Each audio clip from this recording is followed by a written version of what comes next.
Everyone. Good afternoon, everyone, and welcome to part 2 of our webinar series on the regulation of spray-on fireproofing containing vermiculite, brought to you by Lee Group. I'm Kathy Gilkey, and I will be the moderator for today's event. I'd like to take a few moments to go over some information to help the presentation run smoothly. The presentation will last approximately 20 minutes. Following the presentation, we'll have a short question and answer session. If you have a question, please type it into the chat box on the lower right of your control panel. Only the moderator will see your questions. We will answer as many questions as possible during the question and answer session. We'll answer any remaining questions offline and provide answers to you directly. You'll also receive a link to a recorded version of the webinar via email. Previously, we covered topics related to the historical perspective on vermiculite and vermiculite regulations. We also briefly discussed the 2 approved methods for SOF-V analysis, as well as some details surrounding the validation of the methods. Today, we will dive deeper into Lee Group's LAB0551 method. If we go back even as recent as a year, materials containing over 10% vermiculite were considered ACM. Now we have 2 methods available to alleviate having to make that assumption. Since we are past the October 31st deadline, one of these 2 methods must be used for the detection and quantitation of asbestos content in SOF-V. Lee Group's LAB0551, which we are covering today, or the ELAP method 198.8. LAB0551 is designed to detect and quantitate all 6 regulated types of asbestos, but also differentiate them from any non-regulated types of asbestos contained in the sample. Today, we present a LAB0551 method overview, determination of asbestos in spray-on fireproofing containing vermiculite, SOF-V. In July of 2014, the New York State Department of Health announced the approval of 2 methods to determine asbestos in spray-on fireproofing that contains vermiculite. Lee Group was the first to receive approval for their method, LAB0551. This analysis avoids the false positives that may come from the presence of non-regulated asbestos and the false negatives caused by asbestos trapped within the vermiculite that can't be measured. Today, my colleague Craig Huntington will discuss LAB0551 in more detail. Craig has over 30 years' experience as a geologist. As a material specialist and consultant for Lee Group, he has worked on several high-profile projects related to asbestos, including developing a portable elutriator for measuring resuspended surface dust at a building affected by the World Trade Center disaster. Now I'd like to introduce Mr. Craig Huntington. Thank you, Kathy. Again, we'll begin with the introduction of the Lee Group LAB0.55 method for the analysis of asbestos in spray-on for fireproofing. The purpose of the analytical method is to determine the total asbestos content in the 6 regulated asbestos minerals in vermiculite spray-on fireproofing. The process involves digesting large amounts of the cellulose, gypsum, vermiculite, and carbonates, generally anything that is combustible or readily soluble, in order to detect asbestos and lower the detection limit. In our macro examination, when the sample arrives at the lab, we first determine whether the sample contains layers. If so, each layer is treated as a separate sample. Then we check to see if the sample contains vermiculite. If so, it is readily applicable to the LAB0.55 method. An example of how the digestion of the sample affects the appearance in the analysis. This is a process overview of the LAB055 method. It consists of 2 levels of analysis. Level 1 is for the analysis of chrysotile in the sample by PLM. Level 2 is for the analysis of asbestiform amphibole in the sample by PLM and SEM. Both levels of analysis reduce the matrix by ashing at low temperature and digestion. This photo gives an example of how the digestion of the sample affects the appearance in the analysis. In the left image, we have raw spray-on fireproofing. It's very difficult to identify either chrysotile or any of the regulated amphibole asbestos minerals in this type of unprocessed material. On the right, we have a SEM image of level 2 processed samples. In this case, the matrix has been reduced by about 98%. So we're looking at a 2% residue in the sample. And we can readily pick out, in this image, asbestiform amphibole bundles, shown by the yellow circles. By removing the matrix material, the asbestiform amphiboles are much easier to observe, measure, and quantify. The LAB0551 process begins at level 1 treatment for chrysotile analysis with a 400-point count. If there's less than 0.5% of chrysotile, we proceed immediately to level 2. If there's greater than 2% chrysotile, we report the sample as ACM. If there's between 0.5 and 2% chrysotile, then we repeat the analysis in triplicate and average the results to determine the concentration. If the mean of the three is less than 1%, we proceed to level 2. If the mean is greater than 1%, then we report the sample as an ACM material. The level 2 treatment is for the analysis of amphibole. It utilizes both polarized light microscopy and SEM, scanning electron microscopy. If there's less than 1% regulated amphibole asbestos, we sum the results of level 1 for chrysotile and level 2 for regulated amphibole asbestos. And if the mean is less than 1%, then we report the sample as non-ACM. If the mean is greater than 1%, we report the sample as SEM.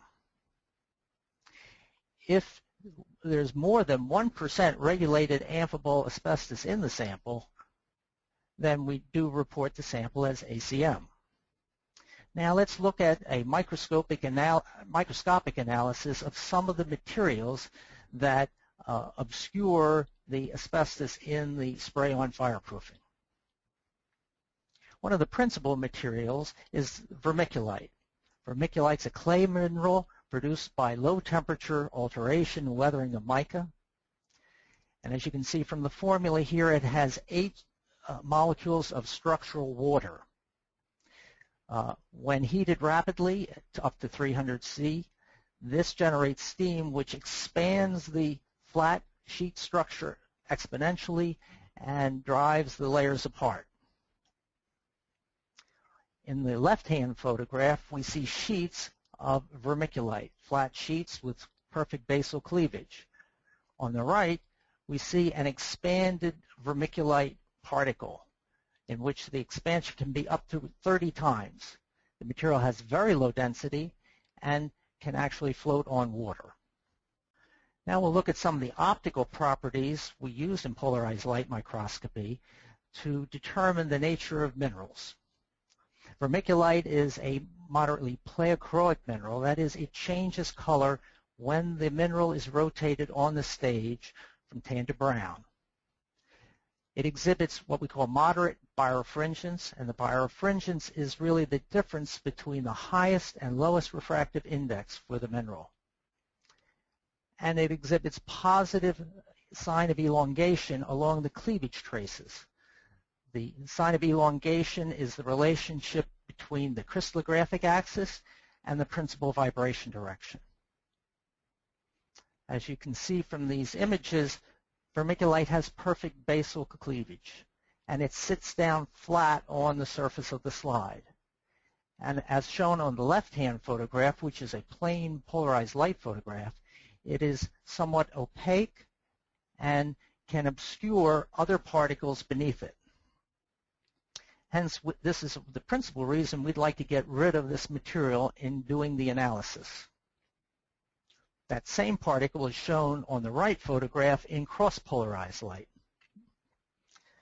This image shows the cleavage traces on the right-hand corner here, and these are the edges of the plates. They are not fibers in this particular image. The next particle that we are interested in, it's a common constituent in spray-on fireproofing, is cellulose. Cellulose are paper fibers. This material is added to the material to help bind it together. It's very low cost, but as you can see in these images, it's quite birefringent, and it occurs typically as flat ribbons. So as not to confuse the cellulose fibers with asbestos, we remove the cellulose by ashing at low temperature. Other fibers we add to spray-on fireproofing are chrysotile or fiberglass, based on the age of the material. Prior to the introduction of the asbestos regulations in the 1970s, chrysotile was added to the fireproofing to provide mechanical strength and spalling resistance. Chrysotile does not normally occur with vermiculite deposits, but only is added and was added in materials prior to the 1970s. After the asbestos regulations were introduced, fiberglass was substituted for chrysotile to provide mechanical strength and spalling resistance in lieu of a chrysotile. Chrysotile is an asbestiform serpentine mineral and was mined and used extensively in North America. As you can see here in the formula, it's a magnesium silicate, and it occurs as a rolled sheet which forms a hollow fiber. The hollow fiber nature of chrysotile gives it excellent insulation properties.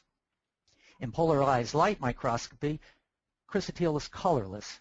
It occurs in fiber bundles with low birefringence and low relief in a 1.55 refractive index soil. It exhibits positive elongation and is asbestiform. The refractive indices are typically in the 1548 to 1556 range. On the left-hand photograph in plane polarized light, we see the bundle extending horizontally, and it's shown by the arrow in the photograph. And that same fiber bundle is shown in the right in cross-polarized light. When we conduct level 1 analyses, we remove the gypsum, the cellulose, and the carbonate from the sample by low temperature ashing and by washing with water and mild acid. This sample shows thin tan vermiculite flakes and a large chrysotile bundle, as pointed out by the arrows in the left-hand photograph and in the right-hand photograph. The chrysotile bundle, the blue bundle, is running underneath the vermiculite flake, but you can still see it in the image on the right. For more than 35 years, fiberglass rather than chrysotile has been added to fireproofing. Fiberglass is amorphous and has no crystal structure. The image on the left shows raw fireproofing with a bundle of fiberglass sticking out of it. Attached to the fiberglass fibers are bits of gypsum. Gypsum is the binder for this particular bit of spray-on fireproofing. In cross-polarized light, the material fiberglass is isotropic, and it is only shown in the right-hand photograph by the presence of gypsum particles adhering to it. Vermiculite spray-on fireproofing may also contain amphibole minerals, which may be asbestiform, non-asbestiform, or both. The asbestiform amphiboles found in fireproofing typically occur as individual bundles and/or are intergrown with the vermiculite sheets. They are not added as a separate constituent in the fireproofing. The amphibole minerals associated with vermiculite deposits are typically anthophyllite, tremolite actinolite, or richterite winchite.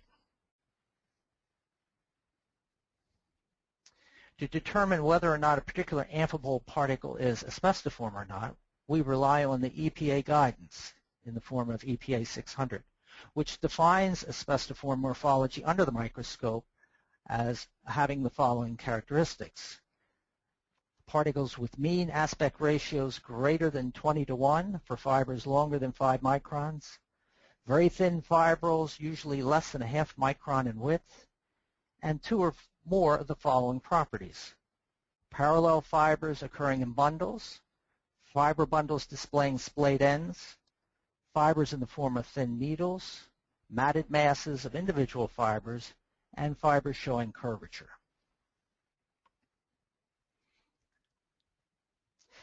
This particular slide shows fiber bundles that were hand separated from a sample of expanded vermiculite. In the upper left-hand photograph, you can see bundles, rather large bundles actually, because the scale bar there is 2 millimeters of amphibole asbestos that were picked out of a sample of expanded vermiculite. In the center slide, we've taken one of those bundles and crushed it down, and you can see running horizontally across the slide thin fiber bundles of amphibole asbestos. And in the lower right photograph in cross-polarized light, we can see that those fiber bundles in the center are near extinction when oriented in the east-west orientation parallel to the polarizer. The asbestiform amphibole intergrowth can be also intergrown with vermiculite. In this particular series of photos, in the upper left, we have a binocular photo that shows vermiculite flakes or mica flakes on the surface of the filter. And there is a fan-shaped amphibole asbestos bundle identified by the arrow. That bundle was removed from the filter and then placed in immersion oil. And in the center photograph, we see that in plain polarized light. And you can see the close proximity of the fan in association with the vermiculite plate or flake. And then in the lower right, we can see that same bundle in cross-polarized light.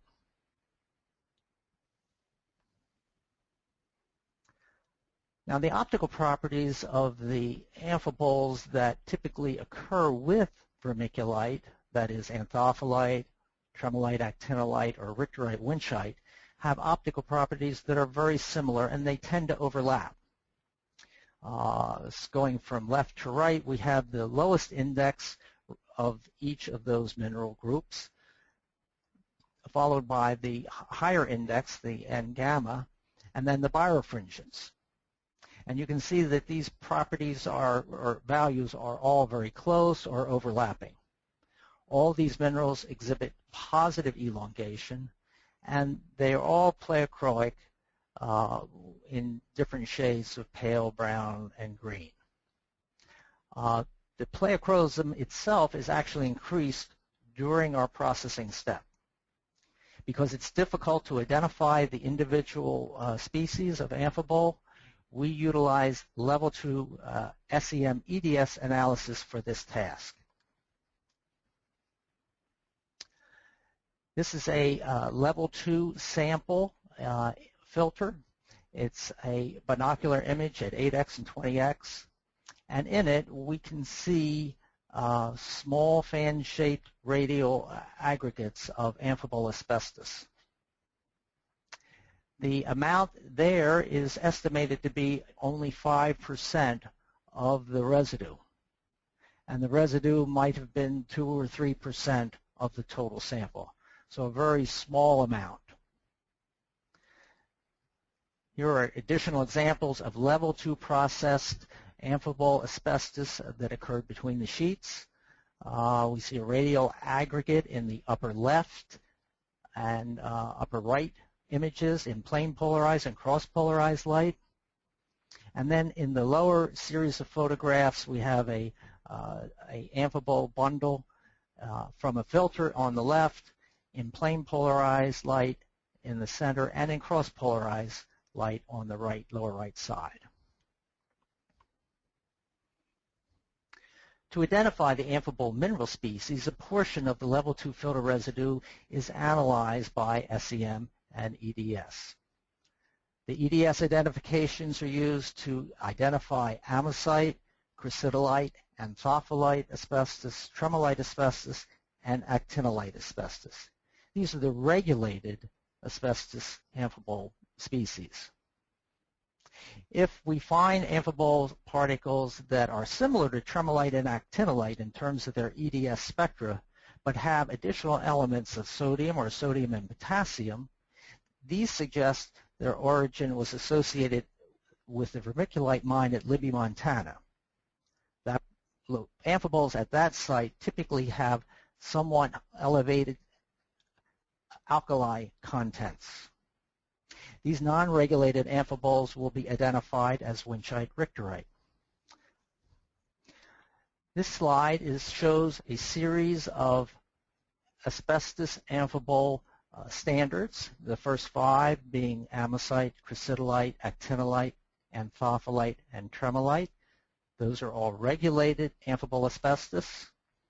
And then we have the non-regulated winchite richterite image in the lower right.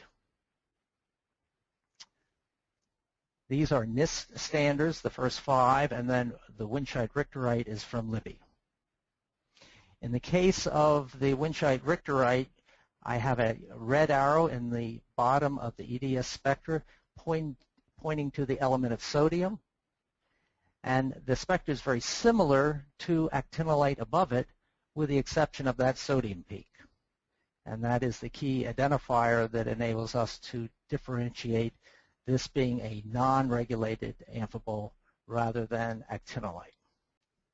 Here's another example of a non-regulated winchite richterite fiber bundle from spray-on fireproofing. And again, we can see that red arrow pointing to the sodium peak, indicating that it is alkali-bearing amphibole asbestos, and therefore non-regulated. So here's a summary of the results for the LAB0555 analysis. Okay. The method in level 1 allows PLM to identify chrysotile spray-on fireproofing at the 1.0% level. In level 2, the PLM quantifies the amphibole asbestos, and the SEM-EDS analysis provides chemical identification of regulated and non-regulated amphiboles. This method also reliably determines whether a product is ACM at the New York Department of Health limit of 1.0%. And it accurately quantifies all amphiboles down to the 0.01% level. Thank you.